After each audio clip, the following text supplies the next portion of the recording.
गया, दिल का हर सच भी चुपचाप सह गया। तख्त भी उसका, हुक्म भी उसका, हर रास्ता जैसे बंद है सबका। शगिर्दर के साए में दर्द पलता रहा, सच का हर दिया अंधेरों में जलता रहा। जुल्म की दीवार कब तक खड़ी रहेगी, खामोशी भी एक दिन चीख बनेगी।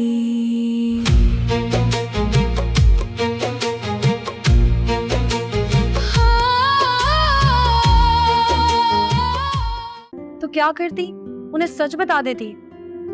आज पहली बार मैं दादी से नजरें नहीं मिला पा रही थी और उनके सवालों का मेरे पास झूठ के अलावा कोई जवाब भी नहीं था। वैसे तुमने भी हद ही कर दी, उनके घर ही चले गई।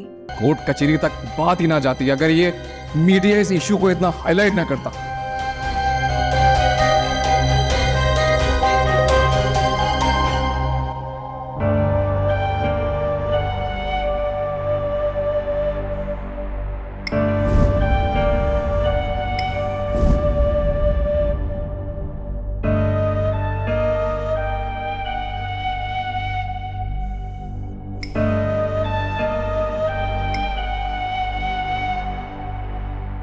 आज फिर तुमने ऑफिस से आते हुए देर कर दी। दादू ऑफिस में बहुत सारा काम था। ऐसा क्या काम शुरू हो गया है बेटा जो तुम्हें रोज इतनी देर हो जाती है? दादू आते साथ ही सवाल पे सवाल।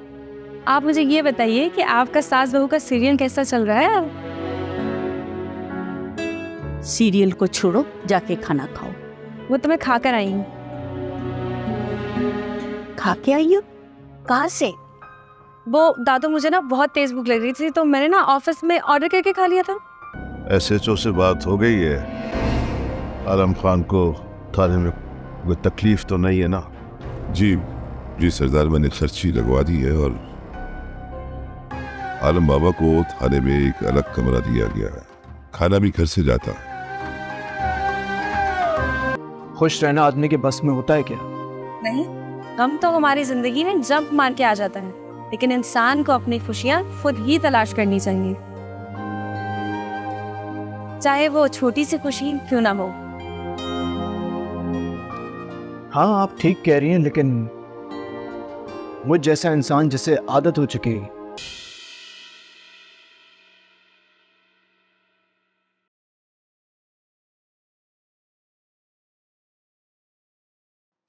अस्सलाम वालेकुम रफ़ीक चाचा। रफ़ीक चाचा, आज मेरे साथ गेस्ट होंगे, खाने वगैरह का इंतज़ाम देख लीजिएगा। ओके।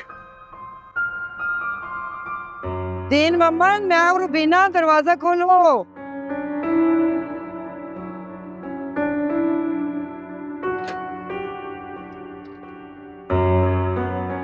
अरे दीन, कब से बाहर खड़ी थी, क्या सो रहे थे जो इतनी देर लगाई दरवाजा खोलने में? तू इस वक्त? अरे भाई, अंदर तो आने दो कि दरवाजे पर ही तफसील लोगे। हाँ, अंदर है, अंदर।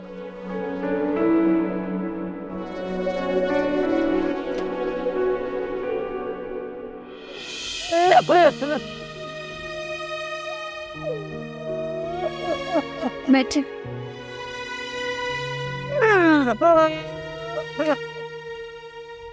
मेरा जवान बच्चा था, हमारा तो घर ही उजड़ गया।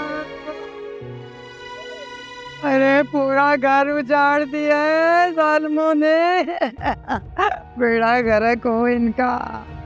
खाला, वो मेरा भाई भी तो था। अच्छा रुबीना, ये बताओ, क्या अकेली आई हो इस वक्त? नहीं, बेटे के साथ आई हूँ। अरे उसे कोई काम था तो वो मुझे गेट पर ही छोड़ के चला गया। क्या दीन मोहम्मद, इतना बड़ा हादसा हो गया और तूने मुझे बताया भी नहीं है। अरे अल्लाह भला करे हर दिन भाई का, जिसने टीवी पे खबरें देखी और मुझे बताया, नहीं तो। अरे बहन, वो तो होश ही नहीं था हमें। अरे ऐसी क्या बात है कि अपनों की याद भी ना आए। दुख सुख में अपने नहीं होंगे तो और कौन होगा। ठीक कह रही हो बहन। तो नूर बेटा, खाला के लिए कुछ खाने पीने का बंदोबस्त। जी बाप।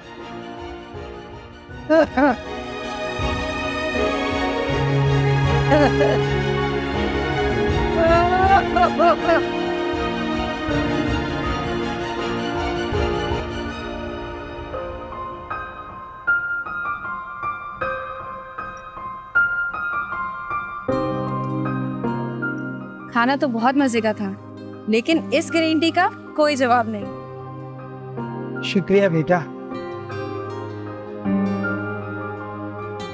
अभी तो आपने रफीक चाचा के हाथ का मटर पुलाव नहीं खाया। कमाल का बना तुम। ओहो, जब मैं नेक्स्ट टाइम आऊंगी तो मैं स्पेशली आपके हाथ का पुलाव खाने आऊंगी। जरूर जरूर आइएगा बेटा, जरूर।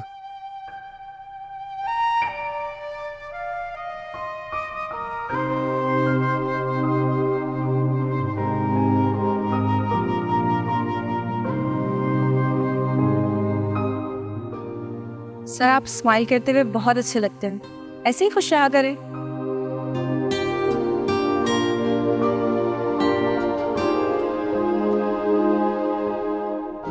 अच्छा, खुश रहना आदमी के बस में होता है क्या? नहीं, हम तो हमारी जिंदगी में जंप मार के आ जाता है, लेकिन इंसान को अपनी खुशियां खुद ही तलाश करनी चाहिए, चाहे वो छोटी सी खुशी क्यों ना हो। हाँ, आप ठीक कह रही हैं, लेकिन मुझ जैसा इंसान जिसे आदत हो चुकी अकेले और उदास रहने की, उसके लिए खुशी तलाश करना जरा मुश्किल हो जाता है। सर, कोई मुश्किल नहीं है, अब मैं हूं ना आपके साथ। अब आपको जरूरत ही नहीं पड़ेगी खुद को अकेला या उदास फील करने की। हाँ, लेट्स सी। पिजन।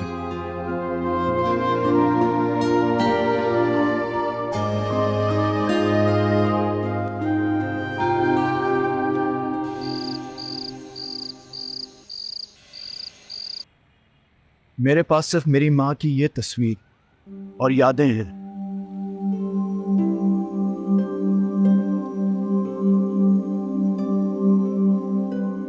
मेरे पास तो ना मेरी माँ की कोई याद है, ना कोई तस्वीर।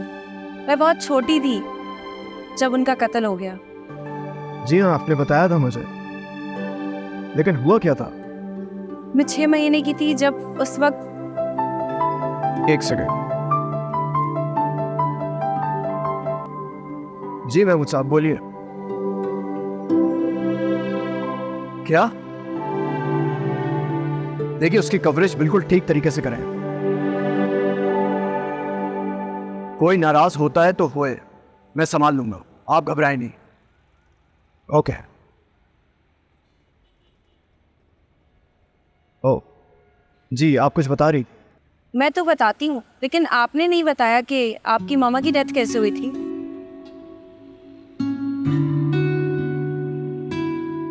उनका भी एक तरह से कत्ल हुआ था। अच्छा, वो कैसे? उन्हें मेरे बाप ने ऐसी जगह लाके खड़ा कर दिया जहां पर उन्हें खुद की जान लेने के सिवा और कोई रास्ता नहीं था। ओह, खुदकुशी। तुम्हारी तो बचपन में सिर्फ वालदा बिछड़ गई थी ना, मगर मैं वो बदनसीब हूं जिसके बचपन में माँ और बाप दोनों बिछड़ गए।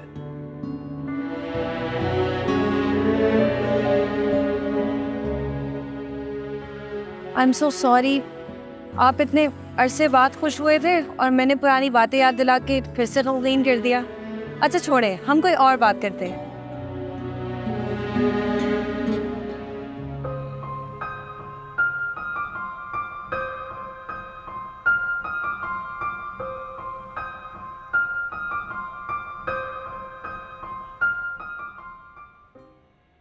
जी, तो पसंद आया आपको खाना?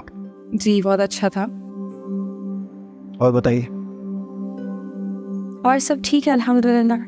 वैसे थैंक यू सो मच, बहुत अच्छा लगा मुझे आपके साथ टाइम स्पेंड करके। No no, thanks to you कि आप आई। कभी कभी ये घर मुझे काटने को दौड़ता है और ख्वाहिश होती है कि कोई हो जिससे कुछ बातचीत की जाए, अपनी तन्हाई शेयर कर सकूं। आई कैन अंडरस्टैंड सर, कभी कभी इंसान का ऐसा फील होता है।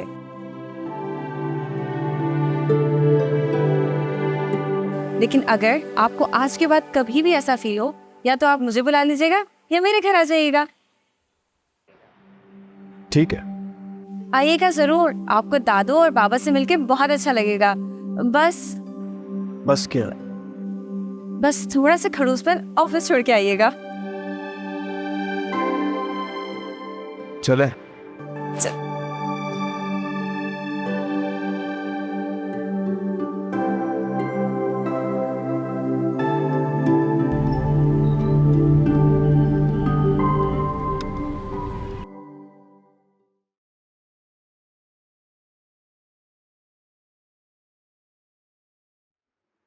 अस्सलाम वालेकुम, कैसी है दादो, मेरी प्यारी दादो। टाइम देख रही हो? आज फिर तुमने ऑफिस से आते हुए देर कर दी। दादो ऑफिस में बहुत सारा काम था। ऐसा क्या काम शुरू हो गया है बेटा जो तुम्हें रोज इतनी देर हो जाती है? दादो आते साथ ही सवाल पे सवाल। आप मुझे ये बताइए कि आपका सास बहू का सीरियल कैसा चल रहा है? सीरियल को छोड़ो, जाके खाना खाओ। वो तो मैं खा कर आई हूँ। खा के आई हो? कहाँ से? वो दादू मुझे ना बहुत तेज भूख लग रही थी, तो मैंने ना ऑफिस में ऑर्डर करके खा लिया था। अच्छा। दादू मैं बहुत ज्यादा थक गई हूँ, क्या मैं अपने रूम में जाके सो जाऊँ? ओके दादू।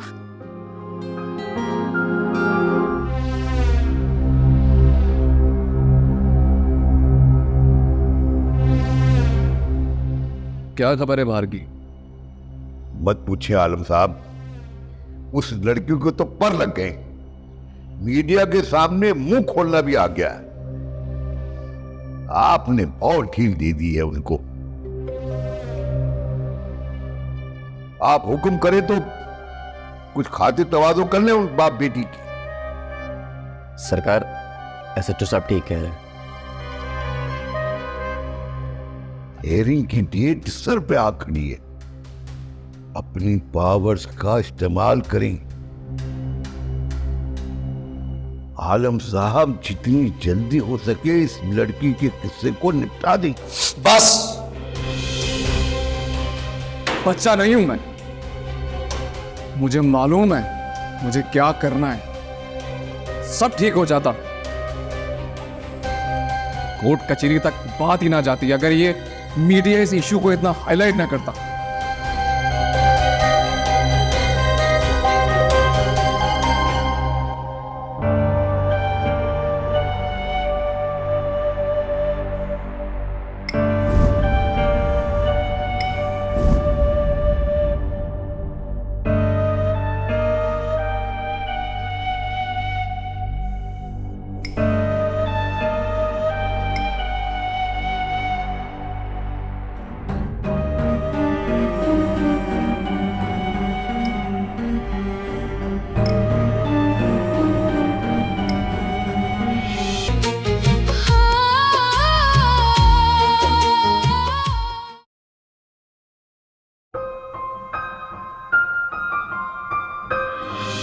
एक्सक्यूज मी, ये गाड़ी आपकी है? नहीं, मेरे बाप की है। What nonsense! गाड़ी हटाइए, अपनी देर हो रही है, मुझे निकलना है। तो आपको रोका किसने है? जाइए ना।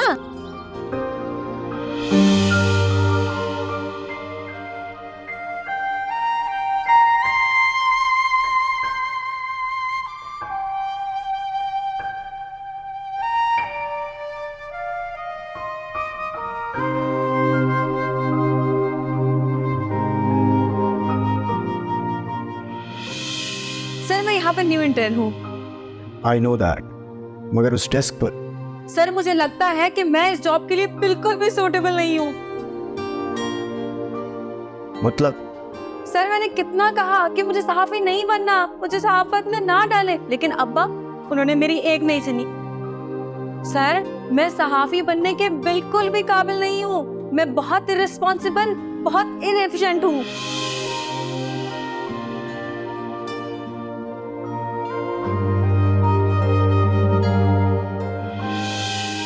सर, मैं आपको कब से यही तो समझाने की कोशिश कर रही थी कि मुझसे बहुत गलतियां होती हैं। I am not suitable for this job. Sir please मुझे इस नौकरी से निकाल दे।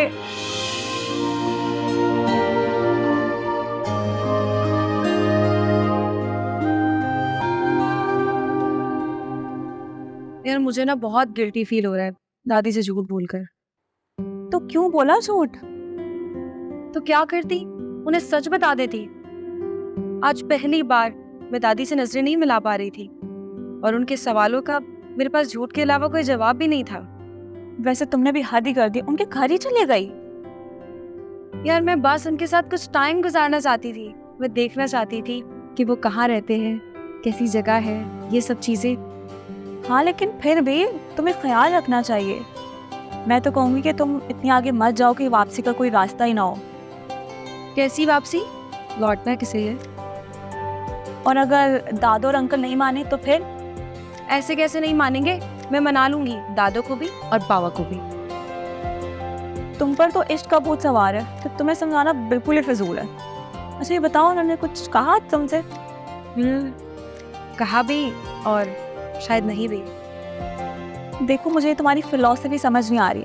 सीधा सीधा बताओ कि उन्होंने क्या कहा तुमसे। वो तुम्हें चाहते हैं या नहीं? नहीं यार, तुम्हें पता तो है उनके नीचे का। अगर उन्होंने ऐसा कुछ फील किया भी ना, तब भी नहीं बताएंगे। तो तुम बोल देती। मैं? मुझे अभी भी उनसे बहुत डर लगता है। अगर गुस्से में उन्होंने मुझे कुछ कह दिया तो? ना वो तुमसे कुछ कहेंगे और ना तुम उनसे कुछ कहोगी, तो बीबी ये किस्सा आगे बढ़ेगा कैसे? आई डोंट नो, लेकिन जब मैं उन्हें देखती हूँ, जब मैं उनके बारे में सोचती हूँ, तो मेरे दिल में बटरफ्लाइज उड़ने लग जाती हैं। मैं तुम्हें बता ही नहीं सकती कि ये एहसास कितना खास है और अलग भी। तुम तो पागल हो गई हो। तो मुझे नींद आ रही है, कल बात करते हैं। Bye bye. अच्छा बात तो सुन ले।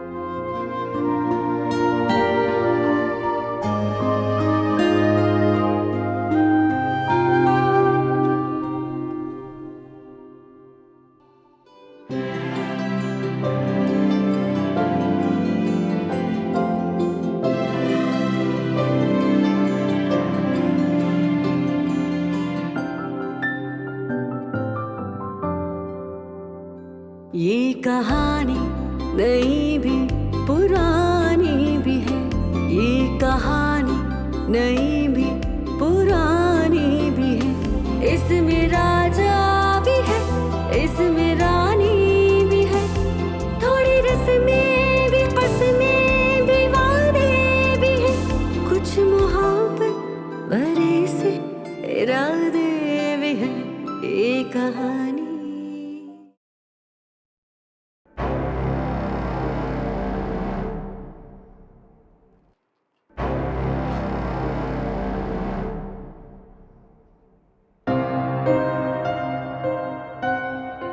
डॉक्टर साहब कोई खतरे वाली बात तो नहीं है? नहीं, कोई घबराने की बात तो नहीं है, लेकिन सरदार साहब को अपना ख्याल रखना होगा। इनका बीपी हायर साइड पर है बहुत। डॉक्टर, ब्लड प्रेशर का और मेरा बहुत पुराना साथ है। कभी हाई हो जाता है, कभी लो हो जाता है। जी, लेकिन इस एज में बीपी का हाई और लो होना खतरनाक हो सकता है। आपको ख्याल रखना होगा। बस डॉक्टर साहब, सरदार साहब आलम बाबा की वजह से ज्यादा टेंशन में आए। मत ले टेंशन सरदार साहब, मैं तो कहता हूँ आप कुछ दिनों के लिए बाहर चले जाएं। मैंने प्रिस्क्रिप्शन में सारी डिटेल लिख दी है कि दवा कब और कैसे लेनी है। अगर कोई मसला हो फिर आप मुझे कॉल कर दीजिएगा। जी बेहतर। ठीक है सरदार साहब। लाओ, छोड़ के आओ।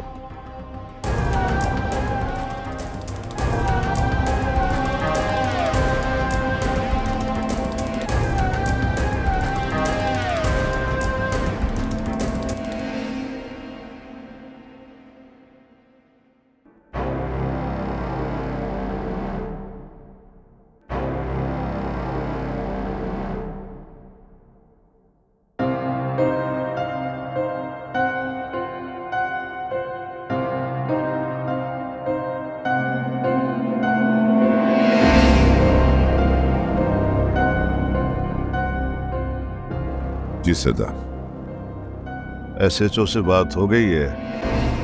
आलम खान को थाने में कोई तकलीफ तो नहीं है ना? जी जी सरदार, मैंने खर्ची लगवा दी है और आलम बाबा को थाने में एक अलग कमरा दिया गया है। खाना भी घर से जाता है। ठीक है, आप बेफिक्र हो जाए, SHO अपना बंदा है, वो ठीक है, आप आराम कीजिए। अरे दीन मोहम्मद, मैंने सुना है कि तू सरदार के खिलाफ कोर्ट चला गया था। अरे वो सब कुछ तो भूल गया है। जमाल का क्या हशर किया था। सरदार के फैसला ना मानने पर असद की बीवी और दोनों बच्चों को कुएं में फेंक दिया था। याद है मुझे, सब याद है, कुछ नहीं भूला मैं। मगर रुबीना बहन, मैं क्या करूं? मैं अपने बेटे की कब्र पे जाता हूँ तो मेरा दिल घूट के आंसू होता है।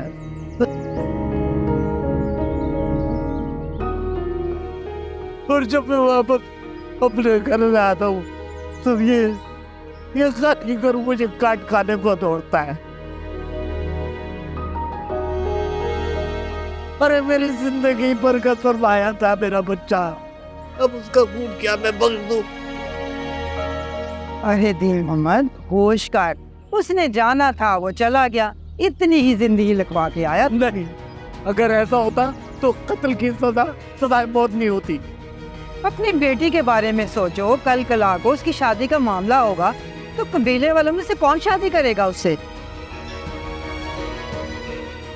मुझे कुछ समझ में नहीं आता, कुछ समझ में नहीं आता कि मैं क्या करूं। देख दीन मोहम्मद, सरदार से तुम्हें लड़ाई बहुत महंगी पड़ेगी, बाकी तेरी मर्जी।